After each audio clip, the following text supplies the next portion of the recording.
झाण उत्तम खब दीह दीह संसारे, दस दस दो दोणा जिणे, दस दो अणु पीहणम बुक्षी। नमो अरिहंताणम, नमो सिद्धाणम, नमो आयरीयाणम, नमो वज्रायाणम, नमो लोहे संवसाउणम। बोलिए आदिनाथ भगवान की, महावीर भगवान की, शांतिनाथ भगवान की, आचार्य श्री कुंद कुंद देव स्वामी की, परम पूज्य आचार्य श्री आदिसागर महावीर कीर्ति विमल सागर जी गुरु महाराज की, परम पूज्य तपस्वी सम्राट आचार्य गुरुदेव 108 सन्मति सागर जी गुरु महाराज की, परम पूज्य परम्पराचार्य श्री 108 सौभाग्य सागर जी गुरु महाराज की, अहिंसा महे विश्व धर्मों की।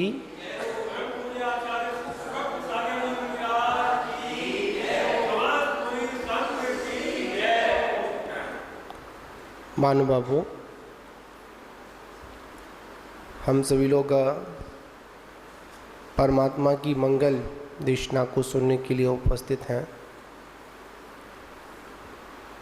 और ये मंगल देशना इसलिए है क्योंकि ये हमको सुख देने वाली है, शांति देने वाली है, और उस सुख शांति के लिए और समृद्धि को पाने के लिए आचार्य भगवंत कुंद कुंद स्वामी कहते हैं एयत्तानुपेक्षा, मतलब एकत्व अनुपेक्षा का अपन क्या करें, चिंतन करें। वास्तविकता में ये बारे जो भावना है ना, हमको प्रतिक्षण बहाना चाहिए, जिससे हमको शांति की अनुभूति होती है। अपना विषय चल रहा था, एक एक को करे दिकम्मम, एक को हिंड दिया दिह संसारे, एक को जायदी मर दिया, तस् फलम भुंज दे इक्को। ये गाथा बहुत अंतर को छूने वाली है। अगर सही समय पर अगर समझ में आ जाए तो, क्या समझे आप लोग? ये बात, ये गाथा है ना, बड़ी ही मार्मिक है। मार्मिक कब है? जब ये गाथा सही समझ पर, सही समय पर क्या आ जाए, हमारे समझ में आ जाए। समझ में तो आएगी, पर कब आएगी? जब समय निकल जाएगा। कहा भी जाता है, जब चिड़िया चुंग गई खेत तो पछताने से कुछ नहीं होता है। ये समझ में तब आएगी कि जब हम लोग अपने इस जीवन को, जो बहुमूल्य जीवन मिला है, इसको हम व्यर्थ में ही क्या कर देंगे, नष्ट कर देंगे। आप लोगों ने सुना होगा, एक बहुत एक अच्छा एक उदाहरण आता है। एक कुम्हार को एक मिल गया था चमकीला पत्थर। अपने गधे को लेकर जा रहा था वो, और जब गधे को लेकर जा रहा था तो क्या कर रहा था, चमकीला पत्थर उसे मिल गया। और जब चमकीला पत्थर मिला तो वो लेके जा रहा है, उठा लिया। और उसने पता है क्या किया, वो चमकीले पत्थर को एक चमकीला पत्थर ही समझा तो उसने क्या किया, अपने गधे के कहाँ पर, गले में टांग दिया। और जैसे ही गले में टांगा और टांगने के बाद लोगों ने जब उसकी चमक को देखा तो बोलते हैं, अरे बड़ा चमकीला पत्थर है। पर शायद अभी इस कुम्हार को ये नहीं पता है कि इसकी शोभा इस गधे से नहीं है, गधे में नहीं है। इस चमकीले पत्थर की शोभा तो मनुष्य के मुकुट में लगने वाली है। होता क्या है, ले लेके घूम रहा है, पता ही नहीं। जैसे कस्तूरी के लिए मृग घूमता है, पर सुगंध कहाँ से आ रही होती है, सुगंध तो अंतर से आ रही होती है। उसी प्रकार कुछ हमारा जीवन है। हमारे जीवन से जो सुगंध आनी चाहिए वो कब आएगी, आ तो रही है पर अभी आभास नहीं है। जब हम एकांत में बैठकर, कहाँ बैठकर, एकांत में बैठकर चिंतन करें, मनन करें, क्या, एक को हम, एक को हम, एक को हम, मैं अकेला हूं, मैं अकेला हूं, मैं अकेला हूं। इसके अलावा अगर दूसरा कोई चिंतन अगर आपके मस्तिष्क में चल रहा है ना,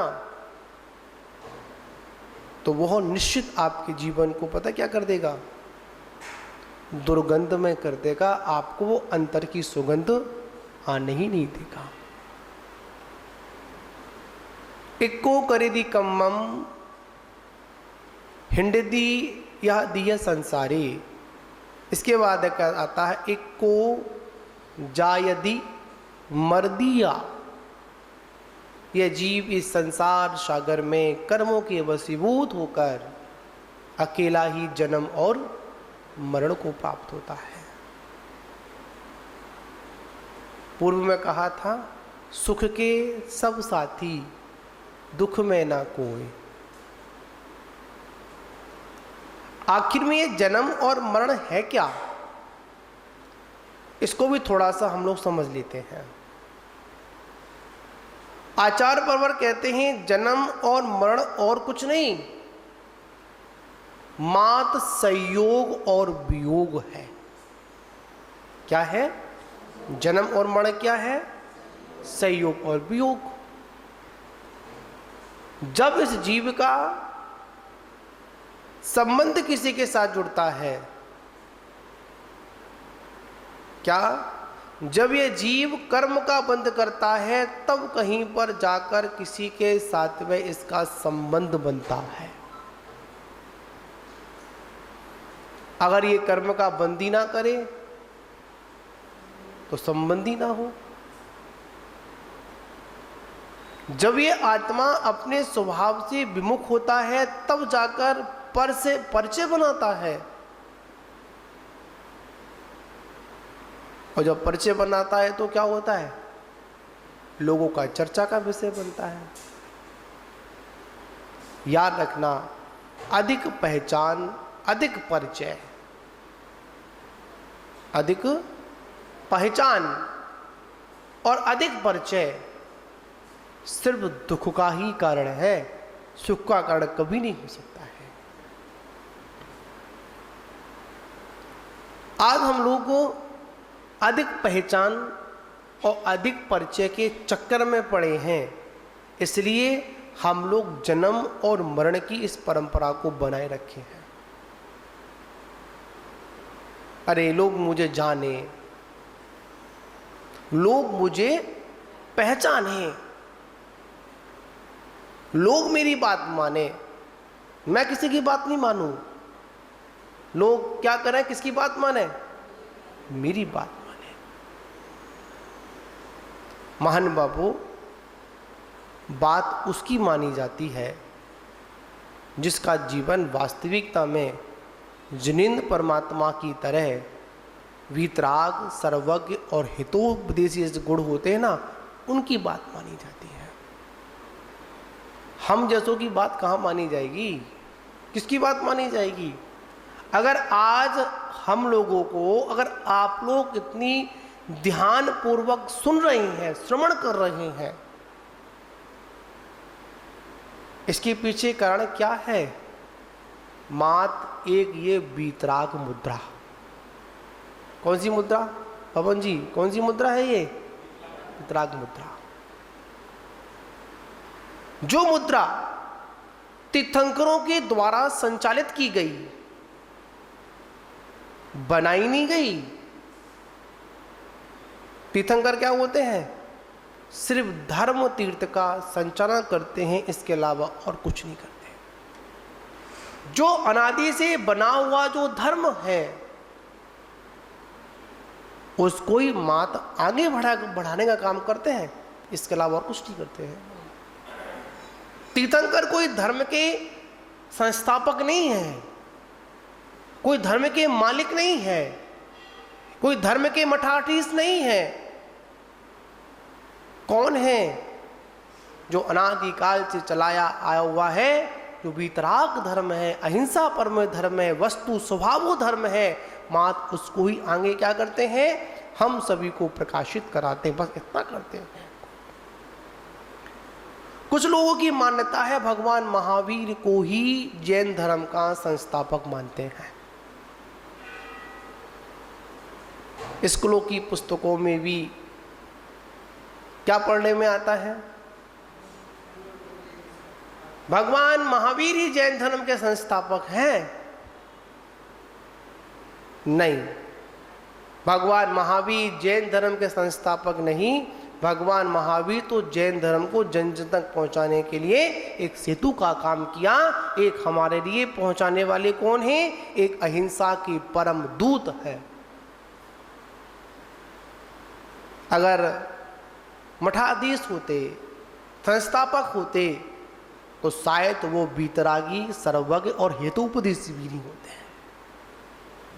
क्या समझे आप लोग? आज श्रावक अगर हमको सुन रहा है तो क्यों सुन रहा है? किसकी मुद्रा है? तीर्थंकरों की मुद्रा है। ये तीर्थंकरों का बाना है, किसी कायर का बाना नहीं है। कैसा बाना है? तीर्थंकर का बाना है। और तीर्थंकरों के बानों पर सबसे पहले राग को हटाने की बात की, अहिंसा को स्वीकार करने की बात की, हिंसा को कहीं तक स्वीकार नहीं किया गया। कहीं किसी को तकलीफ ना हो। तीर्थंकरों ने स्वयं अपना जीवन 22 वर्षों के लिए मुनिराजों को दे दिया।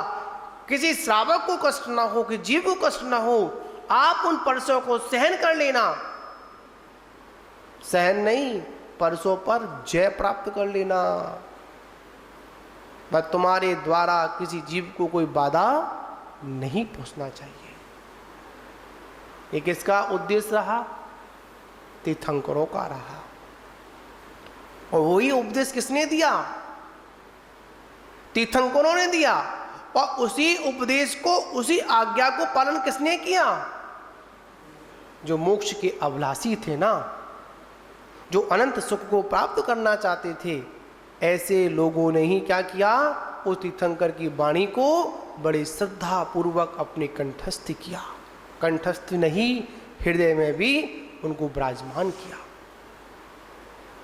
तीर्थंकर महावीर स्वामी ने, आदि 24 तीर्थंकरों ने हम सभी को एक ही उपदेश दिया, यह जीव अकेला ही जन्म और मरण करता है। धर्म का सही रूप बताने वाले कौन थे? हमारे तीर्थंकर ही तो थे। और अगर ये तीर्थंकर नहीं होते तो शायद हम लोग आज यहां नहीं होते। अगर तीर्थंकर परमात्मा हमारे ऊपर उपकार नहीं करते तो आज ये निर्गंत मुद्रा हमारे बीच में नहीं होती। एक नग्नता बाहर से होती है और एक नग्नता अंतरंग से होती है। नग्न देखे जाएं तो संसार में बहुत लोग हैं। कैसे हैं बताओ? पशु पक्षी जीव जंतु, वो भी तो नग्न है। त्रिंचों को देखो आप, कैसे है वो? नग्न है। एक इंद्रिय से लेकर पंचेंद्रिय तक जितने भी जीव हैं सब नग्न हैं। पर अंतरंग से नहीं है, बहिरंग से नग्न है।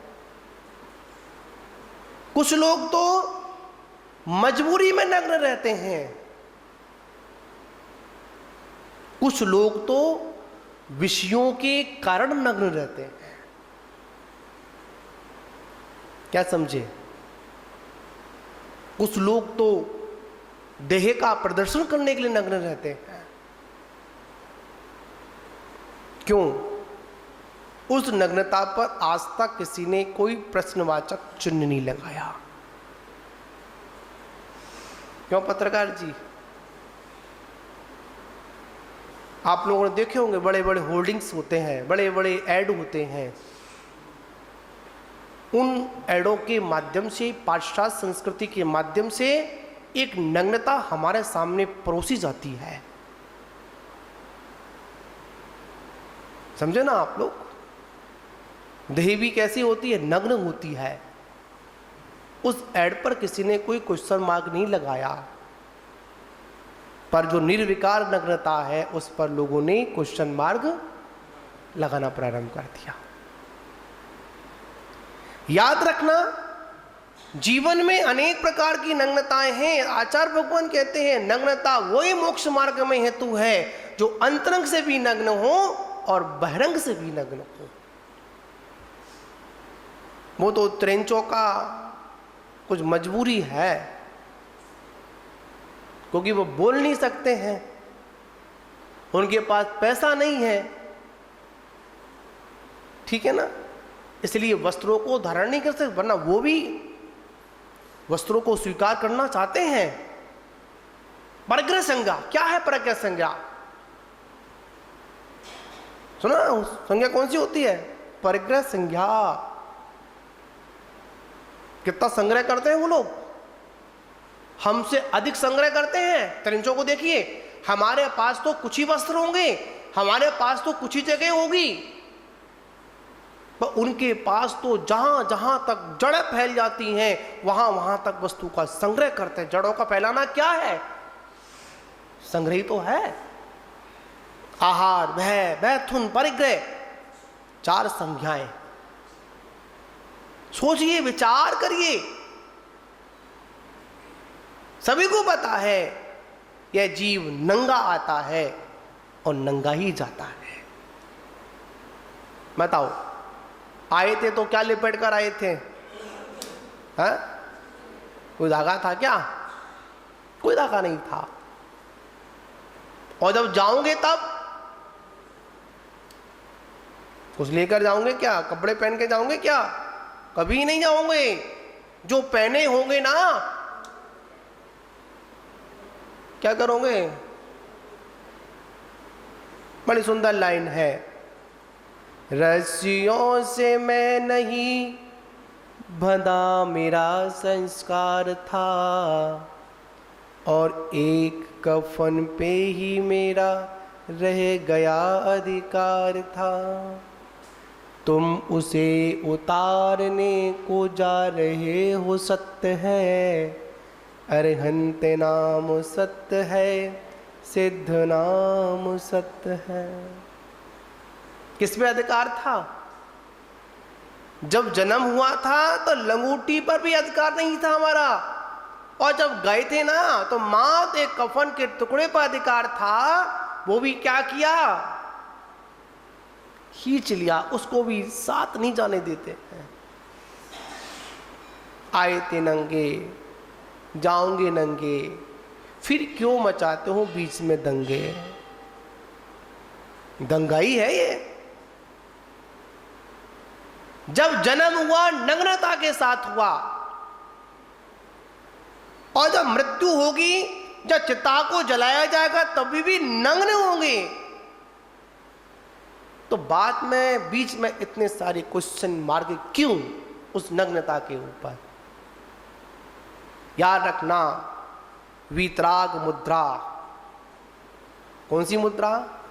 वीतराग मुद्रा, दिगंबर मुद्रा का मतलब क्या? दिगंबर मुद्रा का मतलब यह हुआ जिसका अंबर ही वस्त्र है। क्या है? अंबर क्या है? वस्त्र है। वही दिगंबर है। जिनके मन में कोई राग द्वेष की गांठें नहीं होती हैं, वही दिगंबर है। आया था दिगंबरा दिगंबरा। क्या समझे आप लोग? सुबह का जब प्रकरण चल रहा था तो बोला था हमने क्या बोला? जनवाणी में आया, हे आत्म साधको मत घबराओ, कोई तुम्हारा विरोध करे। क्या? हे साधको मत घबराओ, कोई तुम्हारा विरोध करे। क्यों? विरोध उसी का होता है जहां पर कुछ होता है। आप लोगों से पूछूंगा मैं, कहीं पर मधुशाला बन रही हो या कहीं पर संसार के विषयों को तृप्त करने वाले साधन उपलब्ध करने वाला कोई स्थान बन रहा हो, तो शायद कोई विरोध नहीं करेगा उसका। सरकार भी विरोध नहीं करेगी। क्यों? टैक्स मिलेगा। लोग कह रहे हैं जब बिहार चलता है तो बहुत सारा ट्रैफिक चलता है, ट्रैफिक है ना, इतना ट्रैफिक, रोडों का निर्माण हो रहा है, एक्सप्रेसवे बन रहे हैं, फिर भी ये ट्रैफिक कम नहीं हो रहा।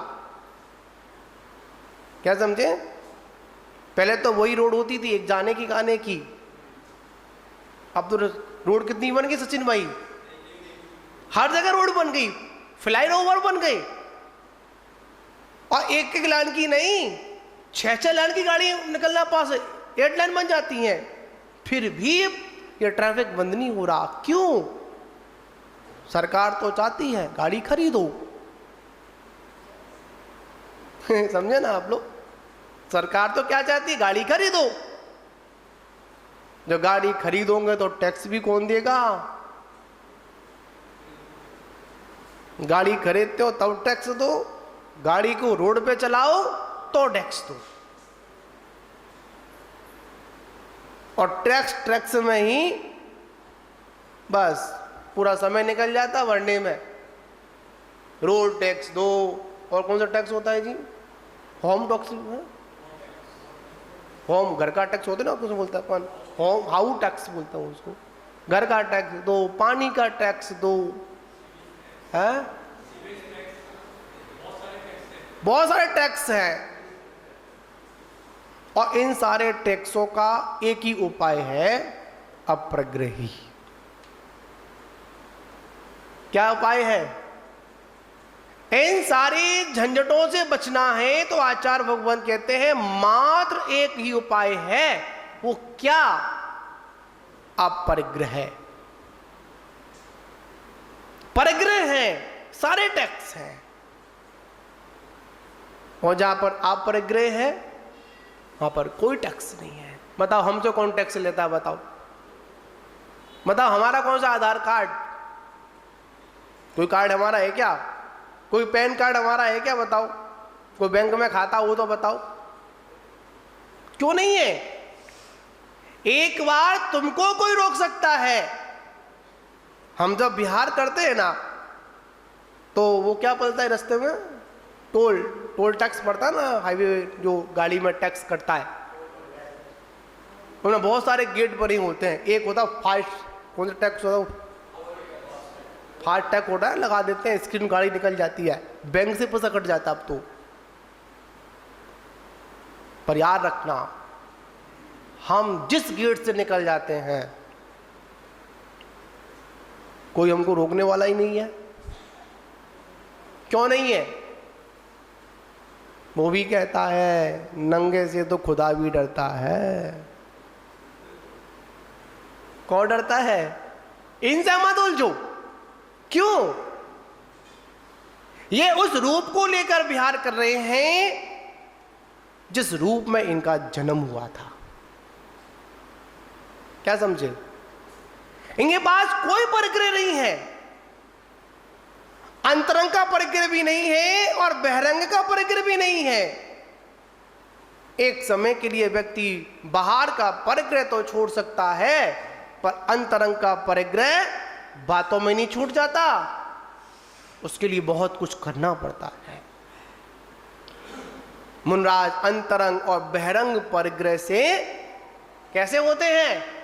दूर होते हैं। क्यों? इसलिए होते हैं क्योंकि वो एकत्व भावना का चिंतन करते हैं। घनघोर जंगल में सिर्फ एक साधक ही ऐसा है जो अपनी आत्म साधना का लक्ष्य कर कर उस घनघोर जंगल में भी आनंद की अनुभूति करता है। बताओ, आजकल तो आप लोग हम लोगों के प्रवचन सुनने आ जाते हो, क्या समझे? और नहीं आते हो तो दूर गांव से बुला लेते हैं। क्या समझे? नहीं आते हो तो मत आओ। कहां से बुला लेंगे? किसी दूर गांव से बुला लेंगे, किसी दूसरी कॉलोनी से बुला लेंगे। जंगलों में किसको सुनाते थे? बताओ राकेश जी, जब चौथे काल में थे अपन, हम लोग बड़े चौथे काल की बड़ी मुख्य क्या देते हैं अपन? दुहाई देते हैं। बताओ चौथे काल में कौन सी भीड़ लगती थी? मातो मात मुनराज आहार चर्या के लिए आए, वहीं श्रावक गण मिले और वहीं पर क्या कर दिया? दो शब्द बोल दिए। और क्या शब्द बोले? उन्होंने पूछा कल्याण कैसे होगा? साधु ने बोला व्रतों को स्वीकार कर, तेरा कल्याण होगा। क्या उपदेश रहे थे साधुओं के? व्रतों का पालन कर, अपने कर्तव्यों का निर्वाह कर, तभी तेरा कल्याण होगा। अब आज हम जितने फजीतों में पड़ चुके हैं ना, ये फजीता एक दिन दिगंबरत्व को खतरे में डाल देगा, और डाल दिया। क्या समझे? कहते ना कि आपस की फूट में कौन मजे लेता है? पड़ोसी मजे लेता है। आज हमारा दिगंबरत्व जिन शासन इतने खतरे में है, एक समय ऐसा भी आया था 2010 में, शायद आपकी संज्ञान में नहीं होगा, इस पीछी पे भी बैन लगने की नौबत आ गई थी। समझे ना आप लोग? इन मोर पंखों पर भी क्या लगे? बैन लगाने की कंडीशन आ गई थी। पर आचार्य श्री विद्यानंद जी महाराज ने उस समय उस बैन को हटाने का पूरा प्रयास किया और दिगंबरत्व पीछी पर कोई बैन नहीं लगा। ये तक नौबत आ गई थी कि ये पीछी अब लेकर नहीं घूम सकते हम लोग, क्योंकि मोर राष्ट्रीय कौन है? पक्षी है। क्या बोल दिया? इनको तोड़कर मारकर साधु लोग पीछी बनाते हैं। नहीं, कार्तिक माह में जब मोर अपने पंखों को छोड़ देता है, उन पंखों के माध्यम से मुनराज अपने हाथ में संयम का उपकरण बनाते हैं। एक समय ऐसा भी आया था, एक समय ऐसा भी आया था, क्या हम लोगों को चादर के बीच में विहार करना पड़ता था। ऐसे ऐसे दौर से हम लोग गुजरे हैं। धन्य है उन पूर्वाचारों का जिन्होंने हमको ये मार्ग दिया, चलने के लिए बताया। पर आज हम लोगों ने क्या किया? बस मेरी महानता कैसे बढ़े, मैं कैसे शीर्ष पर पहुंचूं। कहां पहुंचूं? रैंकिंग, पायदान, इसका बोलता है पायदान बोलते, क्या बोलते हैं? पायदान। मैं नीचे वाले पायदान पर हूं भी। कहां पहुंचना है? ऊपर, शीर्ष पर पहुंचना है, फर्स्ट रैंकिंग प्राप्त करनी है। क्या हमारी बुद्धि हो गई है? महान बाबू, विचार करना है, सोचना है। कम से कम अपने बारे में सोचो या मत सोचो, कम से कम जिन शासन के बारे में तो सोच लो। अगर हमारे द्वारा अगर कोई एक शब्द अगर निकल गया और किसी ने अगर उसको क्या कर लिया, पकड़ लिया, तो क्या होगा? तुम तो 30-40 साल में चले जाओगे। कितनी उम्र होगी? अगर किसी ने दीक्षा 20 साल में ले ली है तो कितना जिएगा? 60 साल जी लेगा, 50 साल जी लेगा। उसके बाद क्या होगा? इसका ध्यान किसी को नहीं। बस बोलने से मतलब है, करने से मतलब है। आचार्य भगवान कहते हैं विचार करिए, इक्को हम जयदी मर्दिया। यह जीव अकेला ही क्या लेता है? जन्म लेता है और अकेला ही मरण को प्राप्त होता है। तो अकेला जाना है, अकेले मतलब जन्म हुआ है, तो अकेले में साधना करो। क्या करो? अकेले में साधना करो। समझे ना आप लोग? इसलिए साधुओं के प्रवचन, संतों के प्रवचन हम सभी को धर्म से जोड़ने के लिए होते हैं, आपस में मैत्री भाव करने से होते हैं, ना कि उनकी आस्थाओं को तोड़ने से होते हैं। तो महान बाबू, हम सभी लोगों को क्या चिंतन करना है? एक को हम, मैं अकेला हूं। और याद रखना, तस् फलम भुंज दे एक को। जो जो करोगे ना, जैसा जैसा करोगे ना, तो भोगना भी किसको पड़ेगा? स्वयं को भोगना पड़ेगा। भगवान महावीर स्वामी जब मारीची की पर्याय में थे, भगवान के समोषण में थे, उन्होंने भी 363 मिथ्या मत का संचालन किया।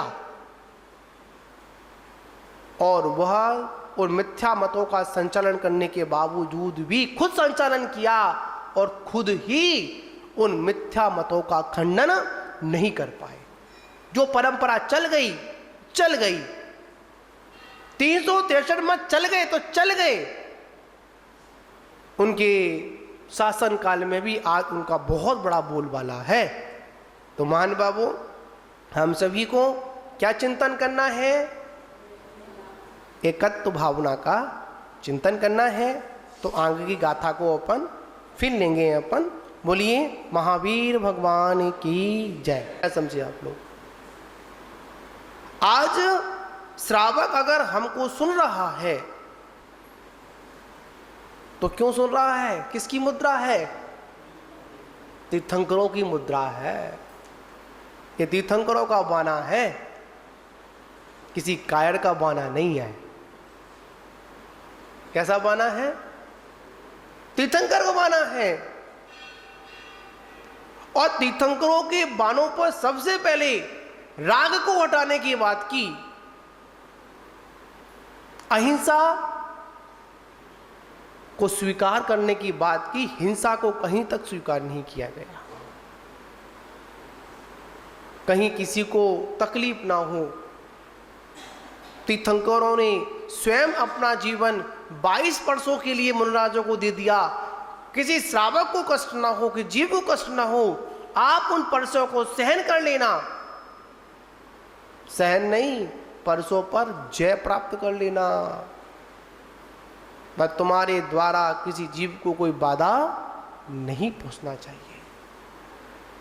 ये किसका उद्देश्य रहा? तीर्थंकरों का रहा। और वही उपदेश किसने दिया? तीर्थंकरों ने दिया। और उसी उपदेश को, उसी आज्ञा को पालन किसने किया? जो मोक्ष के अभिलाषी थे ना, जो अनंत सुख को प्राप्त करना चाहते थे, ऐसे लोगों ने ही क्या किया? उस तीर्थंकर की वाणी को बड़ी श्रद्धा पूर्वक अपने कंठस्थ किया। कंठस्थ नहीं, हृदय में भी उनको विराजमान किया। तीर्थंकर महावीर स्वामी ने, आदि 24 तीर्थंकरों ने हम सभी को एक ही उपदेश दिया, यह जीव अकेला ही जन्म और मरण करता है। धर्म का सही रूप बताने वाले कौन थे? हमारे तीर्थंकर ही तो थे। और अगर ये तीर्थंकर नहीं होते तो शायद हम लोग आज यहां नहीं होते। अगर तीर्थंकर परमात्मा हमारे ऊपर उपकार नहीं करते तो आज ये निर्गंत मुद्रा हमारे बीच में नहीं होती। एक नग्नता बाहर से होती है और एक नग्नता अंतरंग से होती है। नग्न देखे जाएं तो संसार में बहुत लोग हैं। कैसे हैं बताओ? पशु पक्षी जीव जंतु, वो भी तो नग्न है। त्रिंचों को देखो आप, कैसे है वो? नग्न है। एक इंद्रिय से लेकर पंचेंद्रिय तक जितने भी जीव हैं सब नग्न हैं। पर अंतरंग से नहीं है, बहिरंग से नग्न है। कुछ लोग तो मजबूरी में नग्न रहते हैं, कुछ लोग तो विषयों के कारण नग्न रहते हैं। क्या समझे? कुछ लोग तो देह का प्रदर्शन करने के लिए नग्न रहते हैं। क्यों? उस नग्नता पर आज तक किसी ने कोई प्रश्नवाचक चिन्ह नहीं लगाया। क्यों पत्रकार जी? आप लोगों ने देखे होंगे बड़े बड़े होर्डिंग्स होते हैं, बड़े बड़े ऐड होते हैं। उन ऐडों के माध्यम से, पाश्चात्य संस्कृति के माध्यम से एक नग्नता हमारे सामने परोसी जाती है। समझे ना आप लोग? देह भी कैसी होती है? नग्न होती है। उस ऐड पर किसी ने कोई क्वेश्चन मार्क नहीं लगाया, पर जो निर्विकार नग्नता है उस पर लोगों ने क्वेश्चन मार्क लगाना प्रारंभ कर दिया। याद रखना, जीवन में अनेक प्रकार की नग्नताएं हैं। आचार्य भगवान कहते हैं नग्नता वही मोक्ष मार्ग में हेतु है जो अंतरंग से भी नग्न हो और बहिरंग से भी नग्न हो। वो तो त्रेंचों का कुछ मजबूरी है, क्योंकि वो बोल नहीं सकते हैं, उनके पास पैसा नहीं है, ठीक है ना, इसलिए वस्त्रों को धारण नहीं कर सकते, वरना वो भी वस्त्रों को स्वीकार करना चाहते हैं। परिग्रह संज्ञा क्या है? परिग्रह संज्ञा सुना? संज्ञा कौन सी होती है? परिग्रह संज्ञा। कितना संग्रह करते हैं वो लोग? हमसे अधिक संग्रह करते हैं। त्रिंचों को देखिए, हमारे पास तो कुछ ही वस्त्र होंगे, हमारे पास तो कुछ ही जगह होगी, पर उनके पास तो जहां जहां तक जड़ फैल जाती हैं वहां वहां तक वस्तु का संग्रह करते हैं। जड़ों का फैलाना क्या है? संग्रह तो है। आहार, भय, मैथुन, परिग्रह, 4 संज्ञाएं। सोचिए, विचार करिए। सभी को पता है यह जीव नंगा आता है और नंगा ही जाता है। बताओ, आए थे तो क्या लिपट कर आए थे? हाँ? कोई धागा था क्या? कोई धागा नहीं था। और जब जाओगे तब कुछ लेकर जाओगे क्या? कपड़े पहन के जाओगे क्या? कभी नहीं जाओगे। जो पहने होंगे ना, क्या करोगे? बड़ी सुंदर लाइन है, रस्सियों से मैं नहीं बंधा मेरा संस्कार था, और एक कफन पे ही मेरा रह गया अधिकार था। तुम उसे उतारने को जा रहे हो, सत्य है अरहंत नाम सत्य है, सिद्ध नाम सत्य है। किस पे अधिकार था? जब जन्म हुआ था तो लंगूटी पर भी अधिकार नहीं था हमारा, और जब गए थे ना तो मात्र एक कफन के टुकड़े पर अधिकार था। वो भी क्या किया? खींच लिया, उसको भी साथ नहीं जाने देते हैं। आए थे नंगे, जाओगे नंगे, फिर क्यों मचाते हो बीच में दंगे? दंगाई है ये। जब जन्म हुआ नग्नता के साथ हुआ, और जब मृत्यु होगी, जब चिता को जलाया जाएगा तभी भी नग्न होंगे। तो बाद में बीच में इतने सारे क्वेश्चन मार्क क्यों उस नग्नता के ऊपर? याद रखना, वितराग मुद्रा। कौन सी मुद्रा? वितराग मुद्रा, दिगंबर मुद्रा का मतलब क्या? दिगंबर मुद्रा का मतलब यह हुआ जिसका अंबरहित वस्त्र है। क्या है? अंबर क्या है? वस्त्र है। वही दिगंबर है। जिनके मन में कोई राग द्वेष की गांठें नहीं होती हैं, वही दिगंबर है। आया था दिगंबरा दिगंबरा, क्या समझे आप लोग? सुबह का जब प्रकट चल रहा था तो बोला था हमने क्या बोला? जनवाणी में आया, हे आत्म साधको मत घबराओ, कोई तुम्हारा विरोध करे। क्या? हे साधको मत घबराओ, कोई तुम्हारा विरोध करे। क्यों? विरोध उसी का होता है जहां पर कुछ होता है। आप लोगों से पूछूंगा मैं, कहीं पर मधुशाला बन रही हो, या कहीं पर संसार के विषयों को तृप्त करने वाले साधन उपलब्ध करने वाला कोई स्थान बन रहा हो, तो शायद कोई विरोध नहीं करेगा उसका। सरकार भी विरोध नहीं करेगी। क्यों? टैक्स मिलेगा।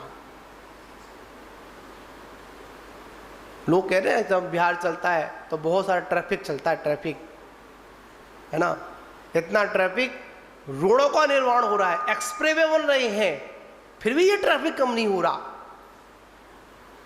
क्या समझे? पहले तो वही रोड होती थी, एक जाने की आने की। अब तो रोड कितनी बन गई सचिन भाई? हर जगह रोड बन गई, फ्लाईओवर बन गई, और एक एक लाइन की नहीं, 6-6 लाइन की गाड़ी निकलना पास है, 8 लाइन बन जाती हैं, फिर भी ये ट्रैफिक बंद नहीं हो रहा। क्यों? सरकार तो चाहती है गाड़ी खरीदो। समझे ना आप लोग? सरकार तो क्या चाहती है? गाड़ी खरीदो। जब गाड़ी खरीदोगे तो टैक्स भी कौन देगा? गाड़ी खरीदते हो तब टैक्स दो, गाड़ी को रोड पे चलाओ तो टैक्स दो, और टैक्स में ही बस पूरा समय निकल जाता भरने में। रोड टैक्स दो, और कौन सा टैक्स होता है जी? होम टैक्स है, होम घर का टैक्स होता है ना, कुछ बोलता है अपन, होम हाउस टैक्स बोलता हूँ उसको। घर का टैक्स दो, पानी का टैक्स दो, है बहुत सारे टैक्स हैं। और इन सारे टैक्सों का एक ही उपाय है, अप्रग्रही। क्या उपाय है? इन सारी झंझटों से बचना है तो आचार्य भगवान कहते हैं मात्र एक ही उपाय है। वो क्या? अपरिग्रह। परिग्रह है, सारे टैक्स हैं, और जहां पर अपरिग्रह है वहां पर कोई टैक्स नहीं है। बताओ हमसे कौन टैक्स लेता है? बताओ बताओ, हमारा कौन सा आधार कार्ड, कोई कार्ड हमारा है क्या? कोई पैन कार्ड हमारा है क्या? बताओ। कोई बैंक में खाता हो तो बताओ, क्यों नहीं है? एक बार तुमको कोई रोक सकता है। हम जब बिहार करते हैं ना तो वो क्या पड़ता है रास्ते में? टोल टैक्स पड़ता है ना, हाईवे जो गाड़ी में टैक्स कटता है, उनमें बहुत सारे गेट बने होते हैं। एक होता है फास्ट, कौन सा टैक्स होता है? फास्ट टैग होता है, लगा देते हैं, स्क्रीन गाड़ी निकल जाती है, बैंक से पैसा कट जाता है अब तो। पर याद रखना, हम जिस गेट से निकल जाते हैं कोई हमको रोकने वाला ही नहीं है। क्यों नहीं है? वो भी कहता है नंगे से तो खुदा भी डरता है। कौन डरता है? इनसे मत उलझो। क्यों? ये उस रूप को लेकर विहार कर रहे हैं जिस रूप में इनका जन्म हुआ था। क्या समझे? इनके पास कोई परिग्रह नहीं है, अंतरंग का परिग्रह भी नहीं है और बहिरंग का परिग्रह भी नहीं है। एक समय के लिए व्यक्ति बाहर का परिग्रह तो छोड़ सकता है, पर अंतरंग का परिग्रह बातों में नहीं छूट जाता, उसके लिए बहुत कुछ करना पड़ता है। मुनराज अंतरंग और बहिरंग परिग्रह से कैसे होते हैं? दूर होते हैं। क्यों? इसलिए होते हैं क्योंकि वो एकत्व भावना का चिंतन करते हैं। घनघोर जंगल में सिर्फ एक साधक ही ऐसा है जो अपनी आत्म साधना का लक्ष्य कर कर उस घनघोर जंगल में भी आनंद की अनुभूति करता है। बताओ, आजकल तो आप लोग हम लोगों के प्रवचन सुनने आ जाते हो, क्या समझे? और नहीं आते हो तो दूर गांव से बुला लेते हैं। क्या समझे? नहीं आते हो तो मत आओ। कहां से बुला लेंगे? किसी दूर गांव से बुला लेंगे, किसी दूसरी कॉलोनी से बुला लेंगे। जंगलों में किसको सुनाते थे?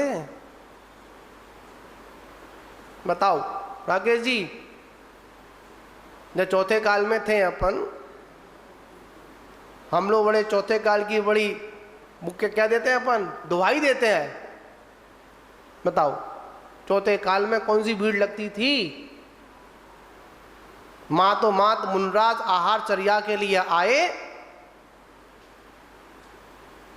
वहीं श्रावक गण मिले और वहीं पर क्या कर दिया? दो शब्द बोल दिए। और क्या शब्द बोले? उन्होंने पूछा कल्याण कैसे होगा? साधु ने बोला व्रतों को स्वीकार कर, तेरा कल्याण होगा। क्या उपदेश रहे थे साधुओं के? व्रतों का पालन कर, अपने कर्तव्यों का निर्वाह कर, तभी तेरा कल्याण होगा। अब आज हम जितने फजीतों में पड़ चुके हैं ना, ये फजीता एक दिन दिगंबरत्व को खतरे में डाल देगा, और डाल दिया। क्या समझे? कहते ना कि आपस की फूट में कौन मजे लेता है? पड़ोसी मजे लेता है। आज हमारा दिगंबरत्व जिन शासन इतने खतरे में है, एक समय ऐसा भी आया था 2010 में, शायद आपकी संज्ञान में नहीं होगा, इस पीछी पे भी बैन लगने की नौबत आ गई थी। समझे ना आप लोग? इन मोर पंखों पर भी क्या लगे? बैन लगाने की कंडीशन आ गई थी। पर आचार्य श्री विद्यानंद जी महाराज ने उस समय उस बैन को हटाने का पूरा प्रयास किया और दिगंबर पीछी पर कोई बैन नहीं लगा। ये तक नौबत आ गई थी कि ये पीछी अब लेकर नहीं घूम सकते हम लोग, क्योंकि मोर राष्ट्रीय कौन है? पक्षी है। क्या बोल दिया? इनको तोड़कर मारकर साधु लोग पीछी बनाते हैं। नहीं, कार्तिक माह में जब मोर अपने पंखों को छोड़ देता है, उन पंखों के माध्यम से मुनराज अपने हाथ में संयम का उपकरण बनाते हैं। एक समय ऐसा भी आया था, क्या हम लोगों को चादर के बीच में विहार करना पड़ता था। ऐसे दौर से हम लोग गुजरे हैं। धन्य है उन पूर्वाचारों का जिन्होंने हमको ये मार्ग दिया, चलने के लिए बताया। पर आज हम लोगों ने क्या किया? बस मेरी महानता कैसे बढ़े, मैं कैसे शीर्ष पर पहुंचूं। कहां पहुंचूं? रैंकिंग, पायदान, इसका बोलता है पायदान बोलते, क्या बोलते हैं? पायदान। मैं नीचे वाले पायदान पर हूं भी। कहां पहुंचना है? ऊपर, शीर्ष पर पहुंचना है, फर्स्ट रैंकिंग प्राप्त करनी है। क्या हमारी बुद्धि हो गई है? महान बाबू, विचार करना है, सोचना है। कम से कम अपने बारे में सोचो या मत सोचो, कम से कम जिन शासन के बारे में तो सोच लो। अगर हमारे द्वारा अगर कोई एक शब्द अगर निकल गया और किसी ने अगर उसको क्या कर लिया, पकड़ लिया, तो क्या होगा? तुम तो 30-40 साल में चले जाओगे। कितनी उम्र होगी? अगर किसी ने दीक्षा 20 साल में ले ली है तो कितना जिएगा? 60 साल जी लेगा, 50 साल जी लेगा। उसके बाद क्या होगा? इसका ध्यान किसी को नहीं। बस बोलने से मतलब है, करने से मतलब है। आचार्य भगवान कहते हैं विचार करिए, इक्को हम जयदी मर्दिया। यह जीव अकेला ही क्या लेता है? जन्म लेता है और अकेला ही मरण को प्राप्त होता है। तो अकेला जाना है, अकेले मतलब जन्म हुआ है, तो अकेले में साधना करो। क्या करो? अकेले में साधना करो। समझे ना आप लोग? इसलिए साधुओं के प्रवचन, संतों के प्रवचन हम सभी को धर्म से जोड़ने के लिए होते हैं, आपस में मैत्री भाव करने से होते हैं, ना कि उनकी आस्थाओं को तोड़ने से होते हैं। तो महान बाबू, हम सभी लोगों को क्या चिंतन करना है? एक को हम, मैं अकेला हूं। और याद रखना, तस् फलम भुंज दे एक को। जो जो करोगे ना, जैसा जैसा करोगे ना, तो भोगना भी किसको पड़ेगा? स्वयं को भोगना पड़ेगा। भगवान महावीर स्वामी जब मारीची की पर्याय में थे, भगवान के समोषण में थे, उन्होंने भी 363 मिथ्या मत का संचालन किया। और वह उन मिथ्या मतों का संचालन करने के बावजूद भी खुद संचालन किया और खुद ही उन मिथ्या मतों का खंडन नहीं कर पाए। जो परंपरा चल गई 363 मत चल गए तो चल गए।